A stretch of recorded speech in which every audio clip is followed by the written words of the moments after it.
Shalom saudara-saudari yang dikasihi Tuhan. Salam damai sejahtera untuk setiap kita.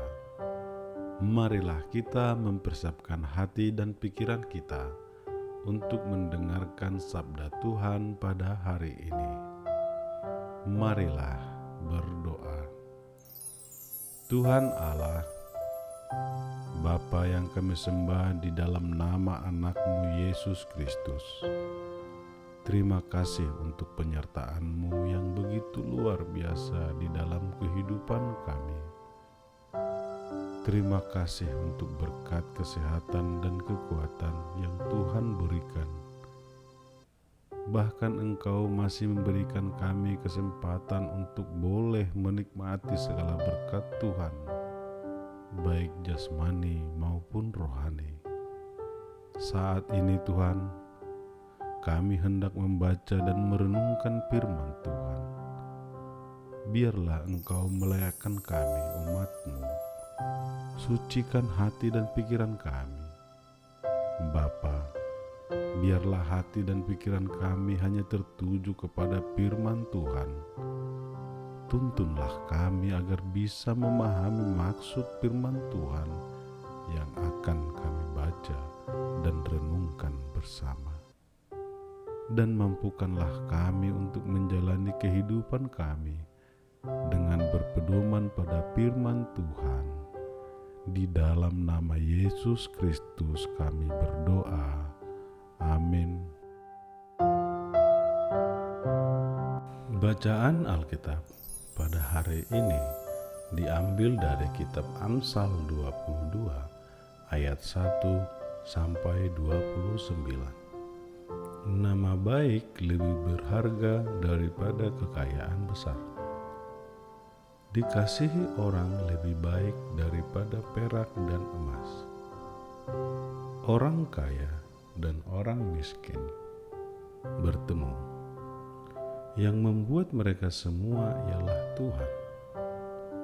Kalau orang bijak melihat malapetaka, bersembunyilah ia. Tetapi orang yang tak berpengalaman berjalan terus, lalu kena celaka. Ganjaran kerendahan hati dan takut akan Tuhan adalah kekayaan, kehormatan dan kehidupan.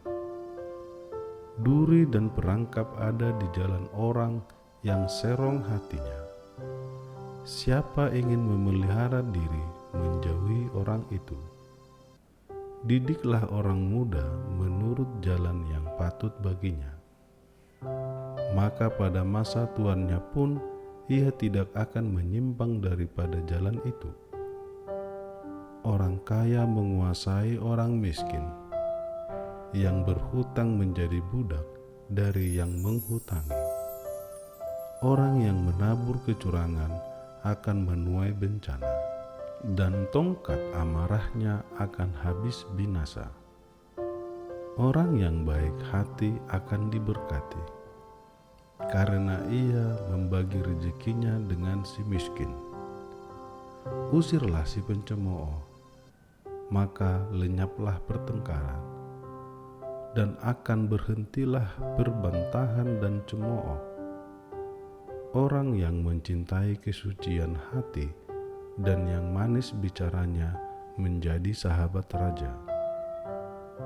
Mata Tuhan menjaga pengetahuan, tetapi ia membatalkan perkataan si pengkhianat.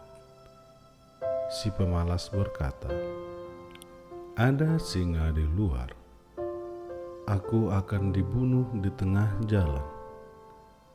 Mulut perempuan jalang adalah lubang yang dalam. Orang yang dimurkai Tuhan akan terperosok ke dalamnya. Kebodohan melekat pada hati orang muda, tetapi tongkat dididikan akan mengusir itu daripadanya. Orang yang menindas orang lemah untuk menguntungkan diri atau memberi hadiah kepada orang kaya hanya merugikan diri saja. Pasanglah telingamu dan dengarkanlah amsal-amsal orang bijak. Berilah perhatian kepada pengetahuanku, karena menyimpannya dalam hati akan menyenangkan bagimu. Bila semuanya itu tersedia pada bibirmu, supaya engkau menaruh kepercayaanmu kepada Tuhan. Aku mengajarkannya kepadamu sekarang, ya kepadamu. Bukankah aku telah menulisnya kepadamu dulu dengan nasihat dan pengetahuan, untuk mengajarkan kepadamu apa yang benar dan sungguh, supaya engkau dapat memberikan jawaban yang tepat kepada yang menyuruh engkau. Janganlah merampasi orang lemah, karena ia lemah, dan janganlah menginjak-injak orang yang berkesusahan di pintu gerbang, sebab Tuhan membela perkara mereka dan mengambil nyawa orang yang merampasi mereka. Jangan berteman dengan orang yang lekas gusar. Jangan bergaul dengan seorang pemarah, supaya engkau jangan menjadi biasa dengan tingkah lakunya dan memasang jerat bagi dirimu sendiri. Jangan engkau termasuk orang yang membuat persetujuan dan yang menjadi penanggung hutang. Mengapa orang akan mengambil tempat tidurmu dari bawahmu, bila engkau tidak mempunyai apa-apa untuk membayar kembali? Jangan engkau memindahkan batas tanah yang lama, yang ditetapkan oleh nenek moyangmu. Pernahkah engkau melihat orang yang cakap dalam pekerjaannya? Di hadapan raja-raja ia akan berdiri, bukan di hadapan orang-orang yang hina. Amin. Terima kasih saudara-saudari sekalian yang telah mendengarkan firman Tuhan saat ini. Mari kita dukung terus channel ini, agar saling membagikan firman Tuhan di setiap waktu kita. Amin.